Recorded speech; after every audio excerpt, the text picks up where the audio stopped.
안녕하세요, 김민건 변호사입니다. 오늘은 미성년자 상대로 성관계를 하는 것이 왜 특별히 더 위험한지 한번 말씀드리려고 하는데요. 우선 한 가지 명심하셔야 될 부분은, 만약에 성인일 경우에는 16세 미만의 청소년과 성관계를 할 경우에 설령 합의하에 좋아서 했다 하더라도 강간죄가 성립합니다. 형법 제305조에 보시면 나와 있는데요. 16세 미만의 사람에 대해서 간음 또는 추행을 한 자는 297조의 2, 298, 301, 301의 2에 의한다, 이렇게 되어 있죠. 강간, 유사강간, 강제추행, 강간살인, 이런 범죄가 성립한다고 본다는 것입니다. 그러니까 미성년자하고의 성관계 행위는 동의 여부냐, 폭행 협박이 있었냐, 이런 거를 묻지 않고 16세 미만일 경우에는 처벌이 되기 때문에 이 부분을 반드시 알고 계셔야 될 것 같아요. 그리고 혹시 미성년자 상대로 채팅이나 이런 걸 통해 가지고 만남을 유인해서 성관계를 갖는 그런 사례들도 굉장히 많이 적발되고 있는데요. 그런 범행을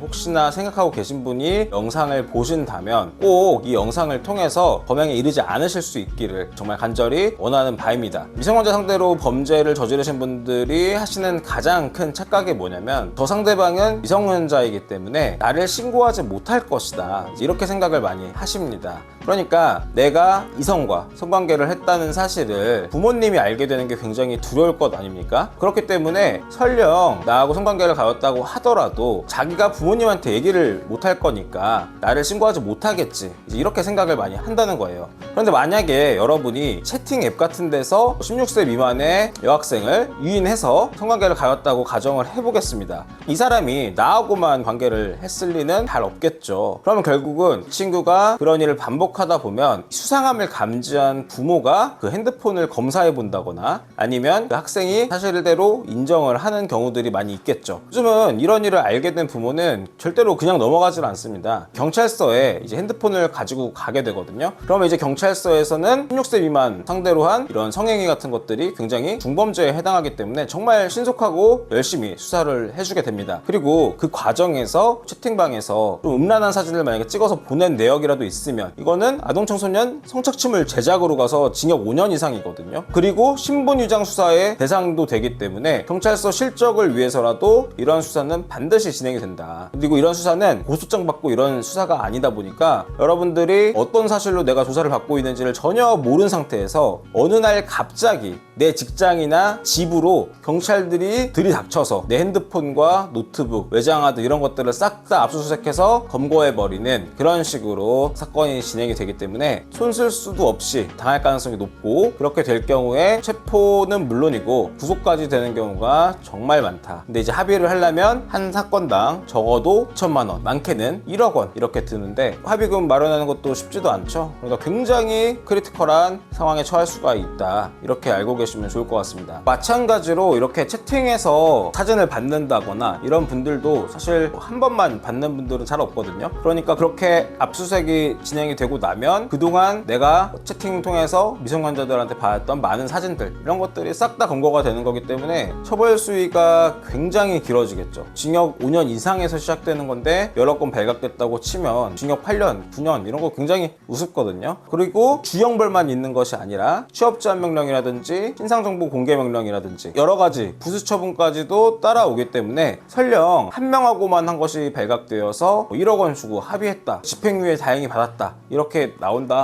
하더라도 통상적인 삶이 유지되기는 굉장히 어렵다, 이렇게 말씀드릴 수 있습니다. 그리고 이제 이런 범죄 같은 경우는 미수범도 처벌하고 있고 예비음모죄까지도 처벌이 되거든요. 그러니까 결과가 실제로 발생하지 않았더라도 성관계를 시도, 실행의 착수만 있으면은 미수가 성립되는 것이고, 그렇지 않더라도 그 전 단계에서 채팅방을 통해서 범행에 기획한 정황이 나오면 충분히 예비음모죄로도 중형에 처벌될 수가 있다. 이런 것들을 반드시 명심하시면 좋겠습니다. 가끔 가다가 범죄는 수사기관에서 입증해야 되는 거 아닙니까? 저는 이 사람들 미성년자인 줄 몰랐는데요, 뭐 이런 식으로 말씀하시는 분들도 계시는데요. 실제로 내가 친구들이 미성년자인지 몰랐다, 이 진술 가지고 그런 범죄의 고의가 없어지는 경우는 본 적이 없습니다. 절대로 그렇게 되지는 않고요. 물론 이제 대화하는 과정에서 내가 몇 살이냐고 물어봤는데 20살이라고 대답을 했다거나 신분증 같은 걸 위조해서 보내왔다거나 뭐 그렇게 확실히 내가 나이를 믿을 만한 상황이 있었다는 것이 증거로서 존재한다면 그때는 그런 주장이 가능합니다. 그렇지만 진술만 가지고 면죄부 받는 것은 절대로 어렵다는 거, 이것도 명심하셔야 될 것 같습니다. 이런 사건들 같은 경우에는 수사 단계에서 구속까지 이루어지는 경우가 굉장히 많기 때문에 여러분들 입장에서 봤을 때는 엄한 거짓말을 하다가 걸리면 확실하게 구속이 된다, 이렇게 보시면 되겠고, 결국은 수사기관이 가지고 있는 증거가 어떤 것들이 있는지를 잘 알고 있는 경험 많은 변호사의 조력을 받으시는 편이 내가 최대한 구속되지 않고 사건을 잘 마무리할 수 있는 유일한 방법이다, 이렇게 생각이 듭니다. 그리고 이제 실제로 압수수색 나오기 전에 변호사의 조력을 받는 것이 굉장히 도움이 될 수도 있거든요. 그렇기 때문에 만약에 내가 여러 건 미성년자와 관계를 가져왔는데 하시는 분들은 사실상 시한폭탄을 가지고 사시는 것과 마찬가지거든요. 이게 언제 나를 구속시킬지 모르는 거예요. 그렇기 때문에 그런 부분들에 대해서 검거가 이루어지기 전에 변호사를 한번 찾아오시는 것도 굉장히 좋을 것 같습니다. 왜냐면은 이 검거라는 게 그냥 전화로 이런 적 있으시죠? 이렇게 물어보는 그런 수사가 진행되는 것이 아니라 갑자기 내 집에 들이닥칠 수가 있기 때문에 그때 가서는 어떻게 손쓸 수 있는 방법이 없단 말이에요. 그렇기 때문에 미리미리 법률적인 조력을 받아두실 필요가 있다는 점도 제가 말씀드립니다. 한 가지 곁다리로 말씀드리면 미성년자 대상 성매매도 굉장히 엄하게 처벌되고 있거든요. 성인 대상 성매매는 사실 초범일 경우에 기소유예도 많이 나오고 벌금형이라고 해봤자 100만원, 200만원 수준에 그치는 경우가 많습니다. 그런데 미성년자 대상 성매매 같은 경우에는 징역이 10년형까지 나올 수가 있어요. 그렇기 때문에 굉장히 중범죄에 해당한다, 이렇게 보실 수가 있겠고, 무엇보다도 이게 중범죄라는 걸 미성년자도 알고 있기 때문에 패거리를 만들어 가지고 일부러 성인 남성 상대로 성매매를 진행시키고 그걸 가지고 당신 미성년자하고 성관계 하지 않았냐, 이런 협박, 공갈을 통해 가지고 돈을 갈취하는 그런 사례들도 굉장히 많습니다. 이런 애들 같은 경우에는 결국 돈 뜯어내는 것이 목적이기 때문에 본인이 미성년자라는 거를 굳이 먼저 밝히진 않겠죠. 나아가서 만났을 때 어떠한 여지를 남겨놓는 겁니다. 나중에 이 사람이 못 빠져나가게. 그걸 가지고 몇천만 원씩 뜯어낼 생각을 가지고 애초부터 범행을 저쪽에서도 기획해서 들어오기 때문에 만약에 대가를 주고 관계를 갖는다는 것이라고 하더라도 이 사람이 미성년자인지 아닌지는 반드시 확인을 할 필요가 있고, 그것이 제대로 되지 않았을 경우에 굉장히 고생하실 수가 있다, 그런 부분도 함께 말씀드리고 있습니다. 저도 그런 상담도 많이 받고 진행했던 사건 중에서도 여지가 보였을 때 먼저 고소해서 상대방을 압박하거나 모텔 CCTV나 이런 것들을 미리 확보해서 혹시 모를 고소에 대비할 수 있도록 준비하시는 것이 반드시 필요하기 때문에 이 경우에도 찝찝한 생각이 드신다면 혼자서 너무 고민하시는 것보다는 전문가의 도움을 받으시는 것이 필요하다고 생각을 합니다. 오늘은 이렇게 미성년자 상대로 성관계를 하거나 그런 부분들에 대해서 어떤 처벌을 받을 수 있는지 제가 간단하게 말씀드렸는데요. 성착취물 제작, 사진 받으면 성착취물 제작이죠. 굉장히 엄하게 처벌되고 수사기관에서 신속하게 강제 수사에 이르는 그런 범죄이기 때문에 정말로 조심해야 되고, 내가 몰랐다고 발뺌한다고 해서 없어지는 그런 범죄가 아니다. 이런 범죄는 절대로 하지 말아야 하는 것이고요. 만약에 이미 범행을 저지르신 분이 계시다면은 정말로 위험한 상태라는 거 인지하시고 법률 조력을 가급적 빨리 요청하시는 것이 좋다,